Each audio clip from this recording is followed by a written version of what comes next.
Hi friends, అందరికీ నమస్కారం. Welcome back to our channel.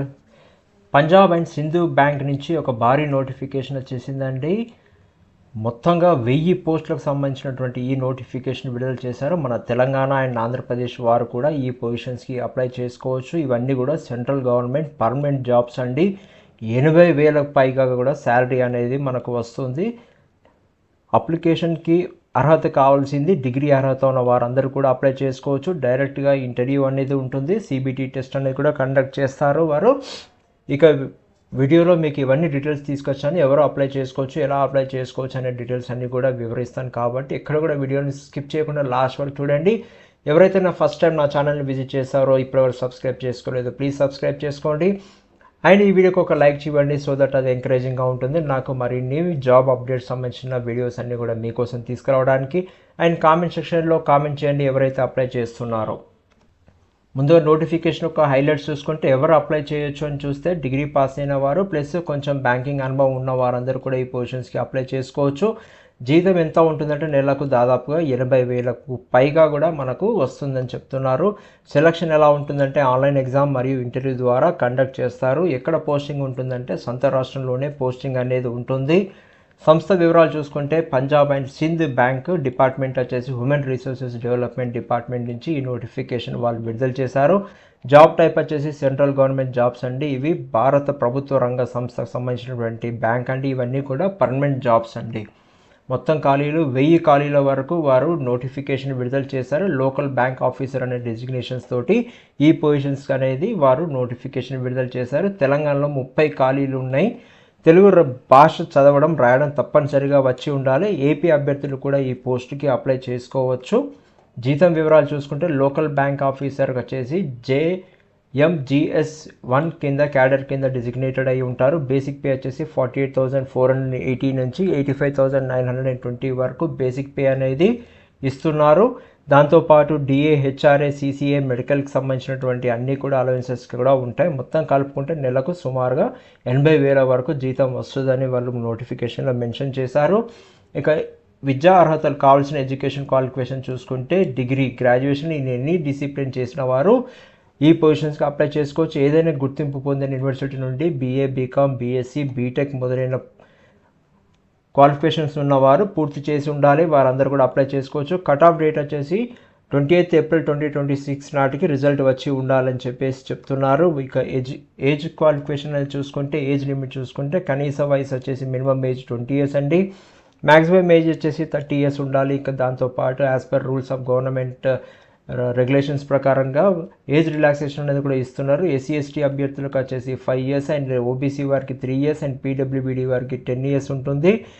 Age cut off అనేది వచ్చేసి 1 March 2026 నాటికి మాత్రమే క్యాలిక్యులేషన్ చేస్తారు. దాంతోపాటు మీరు మీ యొక్క ఏజ్ని క్యాలిక్యులేట్ చేసుకొని ఎలిజిబిలిటీ ఉన్నవారు అప్లై చేసుకోవచ్చు. ఇక ఎక్స్పీరియన్స్ అనేది చూసుకుంటే ఈ జాబ్కి ఖచ్చితంగా అనుభవం అనేది ఉండాలి. కనీసం 18 నెలలు 1.5 years బ్యాంకింగ్ సెక్టర్లో ఆఫీసర్ క్యాడర్లో పనిచేసిన అనుభవం ఉండాలని చెప్తున్నారు. ఎక్కడ పనిచేసి ఉండాలంటే ఏదైనా షెడ్యూల్ కమర్షియల్ బ్యాంకులో లేదా రీజనల్ రూరల్ బ్యాంకులో కూడా పనిచేసిన వారై ఉండాలి. ఈ ఎక్స్పీరియన్స్ అనేది వారు కావాల్సి ఉంటుందని అడుగుతున్నారు. ఎంపిక విధానం ఎలా జరుగుతుందంటే సెలక్షన్ వచ్చేసి రిటర్న్ ఎగ్జామ్ ద్వారా జరుస్తారు. ముందుగా ఆన్లైన్లో రాత పరీక్ష అనేది ఉంటుంది. దాని తర్వాత స్క్రీనింగ్ అనేది జరుగుతుంది. ఎగ్జామ్లో పాస్ అయిన వారిని మాత్రమే షార్ట్ లిస్ట్ చేస్తారు. తర్వాత పర్సనల్ ఇంటర్వ్యూకి వారు పిలుస్తారు. షార్ట్ లిస్ట్ అయిన వారిని పర్సనల్ ఇంటర్వ్యూకి పిలుస్తారు. తర్వాత వచ్చేసి లాంగ్వేజ్ టెస్ట్ అనేది కండక్ట్ చేస్తారు. లోకల్ లాంగ్వేజ్ తెలుగు చదవడం రాయడం వచ్చి ఉండాలి. 10th ఒకవేళ తెలుగు సబ్జెక్ట్ ఉంటే మాత్రం ఈ టెస్ట్ అనేది కండక్ట్ చేయరు, వారికి అవసరం లేదని వారు నోటిఫికేషన్లో మెన్షన్ చేశారు. ఇక అప్లికేషన్ ఫీజ్ అనేది చూసుకుంటే జనరల్, OBC, EWS అభ్యర్థులకు వచ్చేసి 850 రూపీస్, SC, ST, PWBD అభ్యర్థులకు వచ్చేసి 100 రూపీస్ ఉంటుందని చెప్తున్నారు. ఇవి కేవలంగా ఆన్లైన్లోనే మాత్రమే పేమెంట్ చేయొచ్చు. Debit card, credit card, UPI ద్వారా ఫీజ్ పేమెంట్ అనేది చేయాలని చెప్తున్నారు. ఇంకా జాబ్ లొకేషన్ అండ్ పోస్టింగ్ చూసుకుంటే స్టేట్ వచ్చేసి మీరు ఏ రాష్ట్రానికి అప్లై చేస్తే అక్కడ పోస్టింగ్ ఉంటుంది. ఉదాహరణకు తెలంగాణ వారు తెలంగాణలోనే పోస్టింగ్ ఉంటుంది. ఒక అభ్యర్థి కేవలం ఒక రాష్ట్రానికి మాత్రమే అప్లై చేయాల్సి ఉంటుంది. ఇవి 100% పర్మనెంట్ జాబ్స్. 12 సంవత్సరాల సర్వీస్ లేదా SMGS 4 ప్రమోషన్ వచ్చే వరకు వేరే రాష్ట్రానికి ట్రాన్స్ఫర్ అనేది ఉండదు. మీరు తెలంగాణ వారైతే తెలంగాణలో ఉండే 12 years వరకు లేదా ప్రమోషన్ వచ్చే వరకు కూడా ట్రాన్స్ఫర్స్ అనేది ఉండదని చెప్తున్నారు, క్లియర్గా మెన్షన్ చేశారు. ఇక ఎగ్జామ్ సంబంధించినటువంటి ప్యాటర్న్ చూసుకుంటే పరీక్ష పూర్తిగా ఆన్లైన్లో సిబిటి ద్వారానే జరుగుతుంది. కంప్యూటర్ బేస్డ్ టెస్ట్ అనేది జరుగుతుంది. 120 మొత్తం క్వశ్చన్స్, మొత్తం ప్రశ్నలు ఉంటాయి. దాంట్లో వచ్చేసి మొత్తం మార్కులు వచ్చేసి 120 ఉంటుంది. 2 hours టైం అనేది ఇస్తారు. జనరల్ ఈడబ్ల్యూఎస్ కేటగిరీ వారికి 40% అనేది మినిమం క్వాలిఫికేషన్ అనేది ఉండాల్సి ఉంటుంది. రిజర్వ్డ్ కేటగిరీ వారికి 35% అనేది మినిమం క్వాలిఫైయింగ్ మార్క్స్ అనేది రావాల్సి ఉంటుంది. ఎగ్జామ్ సిలబస్ చూసుకుంటే ఇంగ్లీష్ లాంగ్వేజ్కి వచ్చేసి 30 ప్రశ్నలు అడుగుతారు. దానికి 30 మార్కులు ఉంటుంది, 30 నిమిషాలు అనేది ఉంటుంది. బ్యాంకింగ్ నాలెడ్జ్ వచ్చేసి 40 క్వశ్చన్స్ అడుగుతారు, 40 మార్క్స్ అనేది ఉంటుంది, 40 minutes అనేది టైం డ్యూరేషన్ ఉంటుంది. జనరల్ అవేర్నెస్ అండ్ ఎకానమీకి సంబంధించినవి 30 క్వశ్చన్స్ అడుగుతారు, 30 మార్క్స్ ఉంటుంది, 30 minutes అనేది టైం ఉంటుంది. కంప్యూటర్ ఆప్టిట్యూడ్కి సంబంధించి 20 క్వశ్చన్స్ అడుగుతారు, 20 మార్కులు ఉంటాయి, 20 minutes అనేది టైం అనేది కేటాయించబడింది వీటికి. ఈ విధంగా మీరు ఎగ్జామినేషన్కి సంబంధించిన సిలబస్ను చూసుకొని మీరు ప్రిపేర్ అవ్వండి. ఎలా అప్లై చేసుకోవాలంటే అఫీషియల్ వెబ్సైట్ అనేది ఓపెన్ చేయాలి. లింక్ నేను డిస్క్రిప్షన్ బాక్స్లో ఇస్తాను, మీరు అక్కడ కూడా క్లిక్ చేసుకొని ఓపెన్ చేసుకోవచ్చు. నోటిఫికేషన్ అనేది అప్లై చేసే ముందు పూర్తిగా చదవండి. కంప్లీట్ డీటెయిల్స్ ఎక్కడ కూడా మిస్ చేయకుండా నోటిఫికేషన్ కంప్లీట్గా చదవాల్సి ఉంటుంది. నోటిఫికేషన్ లింక్ నేను డిస్క్రిప్షన్ బాక్స్లో ఇస్తాను. అప్లై ఆన్లైన్ అనే ట్యాబ్ని మీరు క్లిక్ చేసుకున్న తర్వాత మీ డీటెయిల్స్ తప్పులు లేకుండా ఫిల్ చేయండి. డాక్యుమెంట్ అప్లోడ్ చేసి పెట్టుకోండి. అవన్నీ కూడా మీరు అప్లోడ్ చేసిన తర్వాత ఫీజ్ పేమెంట్ చేసి సబ్మిట్ బటన్ అనేది క్లిక్ చేస్తే సబ్మిషన్ అనేది అవుతుంది. తర్వాత మీరు రిసిప్ట్ అనేది మీరు ఖచ్చితంగా మీ దగ్గర సేవ్ చేసుకొని పెట్టుకోవాల్సి ఉంటుంది. ఫర్దర్ కమ్యూనికేషన్ ఏదైనా కానీ దానికే వస్తుంది కాబట్టి. ముఖ్యమైన ఇంపార్టెంట్ పాయింట్స్ టు రిమెంబర్ ఏంటంటే మీ 10th క్లాస్ సర్టిఫికేట్లో ఉన్న విధంగానే పేరు, డేట్ ఆఫ్ బర్త్ అన్నీ కూడా ఇవ్వాల్సి వస్తుంది.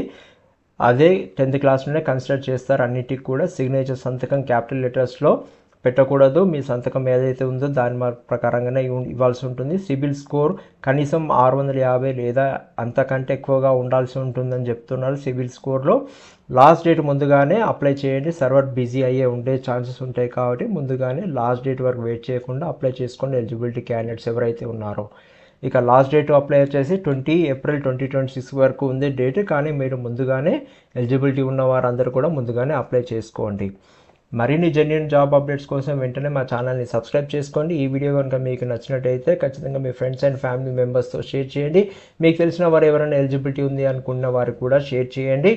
ఇక మీకు ఏమైనా సందేహాలు ఉంటే కామెంట్ సెక్షన్లో అడగండి, నేను ఖచ్చితంగా మీకు రివర్ట్ ఇస్తాను. ఇంకా ఎవరైతే జాబ్ ఆస్పిరెంట్స్ ఉన్నారో, ఎవరైతే ఈ జాబ్కి అప్లై చేస్తున్నారో వారందరికీ కూడా thank you. All the best once again.